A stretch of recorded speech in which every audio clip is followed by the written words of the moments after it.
Chapter 3. I awoke to a firm knock on the door. Hesitant early morning sunlight filtered in through the curtains as I sat up in momentary confusion, my mind scrambling to orient itself. Bleary-eyed, I padded over to the front door and opened it to find Peter standing there with a cup of coffee in his hand. "Good morning," I said as Peter thrust the cup in my direction. I reached for it, wrapping my hands around its warmth as Dusty sat beside him, his tail thumping against the porch. "Oh, this is for me." Peter ran his fingers through his hair. "I don't know how you like it, so it's just black." I looked down at the cup in my hands. "Black is fine, thank you." "If you're not already dressed, I suggest you go get ready. We're heading on out to the barn." "Okay, just give me a minute." I threw some clothes on, pulled my hair into a messy bun, and met Peter out on the porch with a cup of coffee in hand. Following him over to the fence line, he glided his hand across the top of the wooden posts until he found the gate and swung it open for me. The hinges squeaked in protest as we walked through and cut across the pasture toward the barn, my shoes squishing against the soft ground. Peter seemed to navigate himself with an ease, while Dusty walked close beside him, occasionally nudging his leg as if steering him forward. "Do you have any experience with horses?" Peter asked as we approached the barn. He felt around for the handle, then slid open the large wooden door.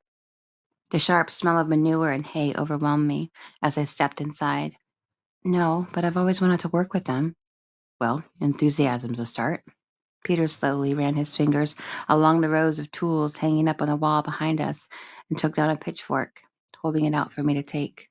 "We're mucking today." "Mucking?" "Removing the old bedding out of the stalls and replacing it with fresh straw. Do you think you can handle that?" "Yes, I think I can." I wrapped my hand around the worn wood of the handle, attempting to sound more self-assured than I felt. I needed a challenge, a distraction from the constant noise of my mind, and I only hoped that the force of physical work purged me. "Good." Peter brushed past me and felt his way into a stall. "There are some old boots of Miriam's somewhere around here you can use." Glancing around the barn, I spotted a pair of black rubber boots sitting in the far corner. Setting my now empty coffee cup down beside the door, I slipped them on, feeling the coolness against my socks. They were much too big, and my feet slid around in them as I walked over to the stalls. We worked in silence for a while, the systematic scrape of our pitchforks against the floor the only sound. Streams of morning sunlight leaked through the rafters of the barn, catching the dust in shimmering beams that hovered in the air. My arms began to burn from exertion, and I paused for a minute, looking over at him. "So, what is it that you do besides work with horses?" I asked, breaking the silence between us. Peter stopped shoveling and glanced over in the direction of my voice. "You wondering what a blind man does with his time?" My cheeks burned. "No, I didn't mean it like that. I'm sorry. I wasn't trying to pry or anything." Peter wiped away a bead of sweat trickling down his temple and then continued shoveling the old straw into the wheelbarrow between us. "What is it that you do, besides aimlessly pass through small Montana towns?" An uneasy breath caught in my throat as I struggled for an answer. "See, sometimes questions like that can be quite loaded." A faint smile crept across his face for a moment, diffusing the tension. "Are you afraid of heights, Laura?" I looked over at him. "What do you mean?" Peter cocked his thumb toward the ceiling. "I'm going to need you to climb up to those rafters and throw me down some straw bales." I looked up into the high loft where an old rickety wooden ladder leaned against the frame. I was, in fact, terrified of heights, but did not feel compelled to admit that to him. "Sure, I'll get some down for you, no problem." Feigning confidence, I took a deep breath and headed over to the ladder. Peter came up from behind, close enough that I could detect the faint woodsy smell of whatever soap he had used that morning. "Here, I'll hold it for you. It can be a bit wobbly." Taking slow, cautious steps, I ascended the ladder, careful not to look down. I kept my eyes fixed on the next run in front of me until I reached the top and scrambled my body over in relief. The wooden boards creaked beneath my feet as I made my way to where the straw bales were stacked against the far wall. "Just roll 'em on over to the edge and drop 'em. We'll need about 3. My arms strained from the weight, the sharp fibers of the straw digging into my skin as I rolled them across the loft, the barn filling with plumes of dust as the bales crashed to the floor below. "Okay, I'm coming down now," I called out to Peter, who remained standing by the ladder, waiting for me. When I reached the last rung, Peter's hand grazed across my arm. "You're shaking." His voice grew soft, and his fingers lingered on my skin for a moment before pulling away. Are you afraid of heights? I chuckled nervously, glad to be on solid ground once more. A little, but it's good to face your fears, right? That's what they say, I suppose. Peter stepped back and ran his hand along the stable door, retrieving his pitchfork. Why don't you take a little break? I've worked you hard enough for one morning. Taking straw out of my hair, I tried to regain my composure. No, it's okay. I'm fine. I'll tell you what. He turned toward me. Why don't we both take a break? I figure you don't have much in the way of food over at the cottage right now, and I was going to cook up some breakfast. Why don't you join me? The invitation threw me off guard. Okay, that sounds nice. Thank you. I followed him out of the barn while Dusty plodded beside us. The sun had risen above the trees, gaining strength as it bathed the pasture in a warm, hazy glow and spread across the peaks of the mountains like golden brushstrokes of paint. A feeling of peace washed over me, reminding me of the long walks I used to take in the redwoods, with nothing but my thoughts and the movement of the trees as they bowed their ancient branches to the wind. God, it's so beautiful here. My words came out breathless as we made our way up to the porch.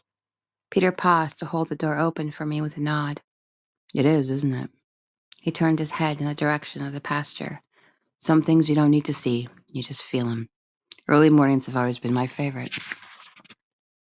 I stepped into the house as Peter closed the door behind him. Make yourself comfortable. I'll be in the kitchen.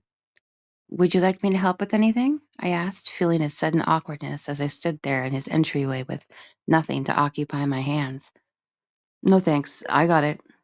I watched him as he made his way across the living room, hands trailing over the furniture and walls. There was a fluid grace to his movements that reminded me of someone suspended in water. I tried to imagine what it would be like to live in a state of perpetual darkness, the kind that encompassed you, forcing you to slow down. I glanced around the room, the colors around me all in muted tones of gray and brown. Oil paintings lined the walls, various renditions of the Montana mountains depicted in exquisite detail. There were a few of horses as well, their manes flying behind them as they ran through a landscape of open wilderness. Whoever the artist was had managed to capture the wild beauty of freedom, which spilled from their dark eyes. The stone fireplace was the focal point of the room, taking up almost the entirety of the front wall. To one side stood a shelf filled with music albums, and an old record player nestled between the stacks. I crouched down and scanned the impressive collection neatly arranged before me. How do you like your eggs? Peter's voice drifted from the kitchen. I stood and peered around the doorway to find him cracking eggs into a cast iron pan on the stove. Well, any way is fine. Okay, I'm making them over easy then. Good, that's my favorite. A smile played on his lips as he flipped over the bacon, which had begun to sizzle in the pan beside him. I leaned against the counter, watching his hands deftly navigate around the gas stove. Are you sure you don't need help with anything? Peter pushed back a lock of dark hair from his eyes. I know how to make breakfast, Laura, but you can grab some plates from the cupboard if you want. I opened the cupboard only to realize that the plates were resting on the very top shelf. I'm afraid I can't quite reach the plates, I replied sheepishly. Peter leaned across me and grabbed two plates, setting them down on the counter. I had a feeling you were a petite one. And how would you know that?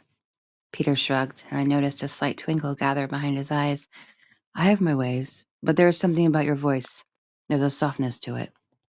I found my cheeks warming for some reason and nervously began to fiddle with the dish towel that lay next to me. You can tell I'm short just by my voice? Peter clicked off the burners and turned in my direction, motioning to the plates beside me. There's a lot I can tell by your voice. I handed a plate to him, suddenly emboldened by my own curiosity. Really? Like what? Well, you're very introverted, aren't you? His response caught me off guard, and I bit my lip, looking out toward the window as a loneliness swept through me. I didn't used to be. There's nothing wrong with being introverted, Laura, he said with a gentle smile.